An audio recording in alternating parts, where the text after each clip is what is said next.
Quick gut check. If you had to bet your identity on one company's passkey system, Apple's, Google's, or Microsoft's, which one would you actually trust with your accounts? In March 2026, security researchers at Palo Alto Networks answered a version of that question nobody expected. They found a hidden piece of infrastructure quietly handling millions of Google passkey logins, one almost nobody had ever heard of. That discovery didn't break passkeys. Passkeys are still dramatically safer than passwords, full stop. But it did something more useful. It showed exactly where the real security differences between Apple, Google, and Microsoft actually live. Not in the marketing, in the architecture. That's what we're breaking down today. Quick refresher, because this matters for everything that follows. A passkey isn't one thing sitting on your phone. It's a pair of cryptographic keys. Your device keeps the private half locked in secure hardware, and the website only ever gets the public half. That's why passkeys can't be phished the way passwords can. There's no secret being typed anywhere for an attacker to steal. Here's what almost nobody talks about though. That private key doesn't always stay put. To make passkeys convenient across your phone, laptop, and tablet, all three companies sync it somehow, and how they sync it is exactly where their security stories diverge. Same standard, three very different implementations, three very different sets of trade-offs. Start with Apple, because it's the most locked down of the three. Your passkeys live in iCloud Keychain, and Apple built that system to be end-to-end encrypted with keys Apple itself doesn't have. That's not a marketing line. Even if Apple's servers were fully compromised, or a malicious employee tried to pull your passkeys, the encryption holds because Apple was deliberately designed out of the loop. There's a second layer most people miss. Apple requires two-factor authentication on every Apple ID that uses iCloud Keychain, no exceptions. So the practical attack path isn't hack Apple's cloud, it's compromise your specific Apple ID, which is a much narrower target than a shared cloud infrastructure. That design has held up well through years of scrutiny. Google's password manager works on the same basic idea. Sync your passkey so it follows you across Android, Chrome OS, and Chrome on any platform. But in March 2026, Palo Alto Networks Unit 42 team went looking under the hood and found something Google had never really documented publicly: a cloud component quietly handling the cryptographic heavy lifting for every synced Google passkey.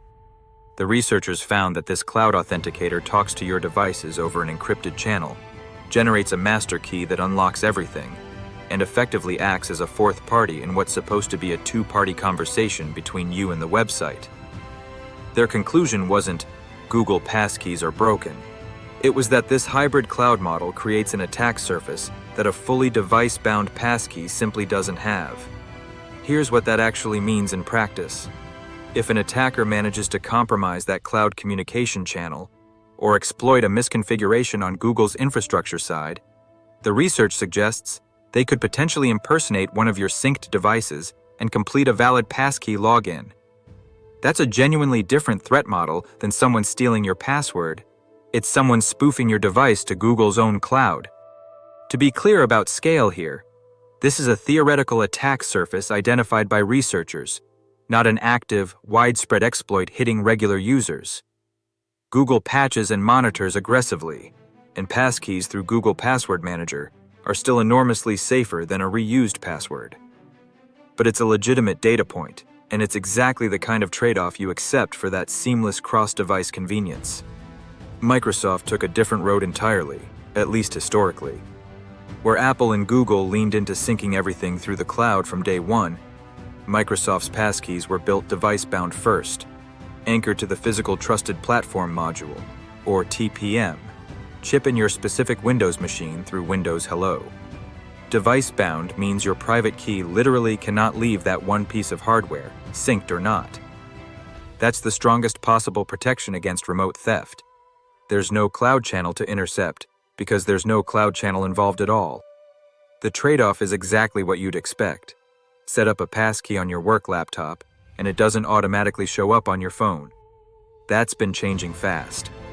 In March 2026, Microsoft auto-enabled new passkey profiles across Entra ID, its enterprise identity platform, giving administrators a setting called passkey type that can require device-bound passkeys, synced passkeys, or allow both depending on the account. For regular consumers, Microsoft accounts now support syncing too, closing a lot of that old convenience gap. What this means for you? Microsoft's ecosystem is genuinely more fragmented right now than Apple's or Google's, because the device-bound first legacy is still baked into a lot of default behavior, especially for enterprise and Entra ID accounts. If you're a Windows user, don't assume your setup automatically matches what a friend describes. Check your own account settings directly. So line them up. Apple gives you an end-to-end encrypted vault. Apple genuinely can't read, gated by mandatory two-factor authentication on your Apple ID.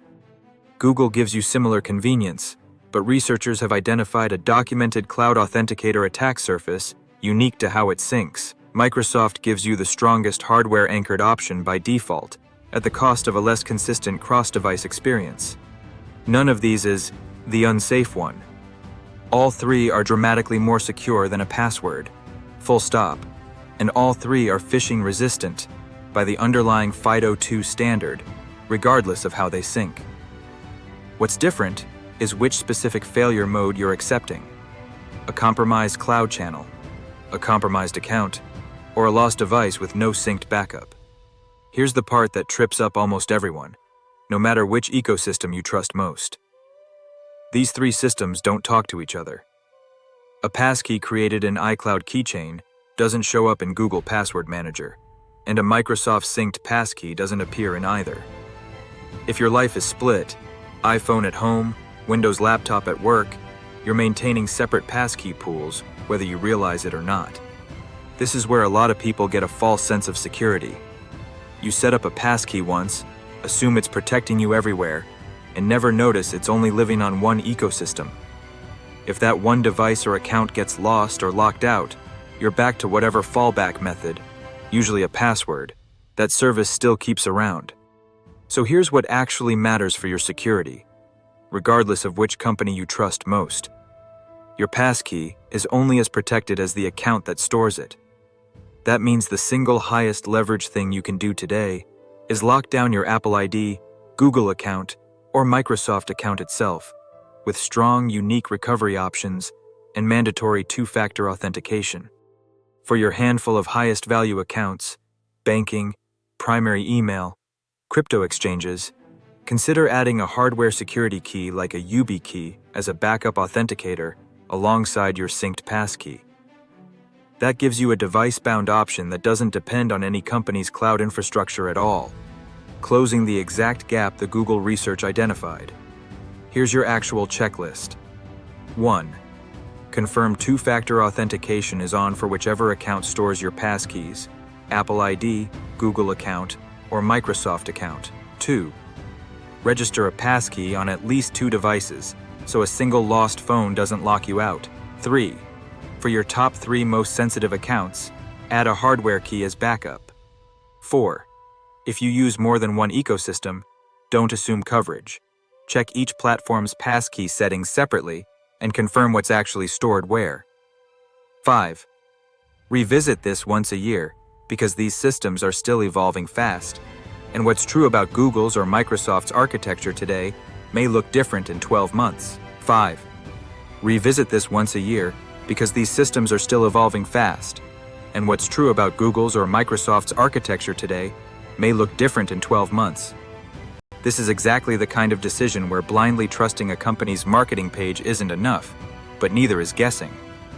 Read the actual security research, understand the actual trade-off, then make a deliberate choice instead of an assumed one.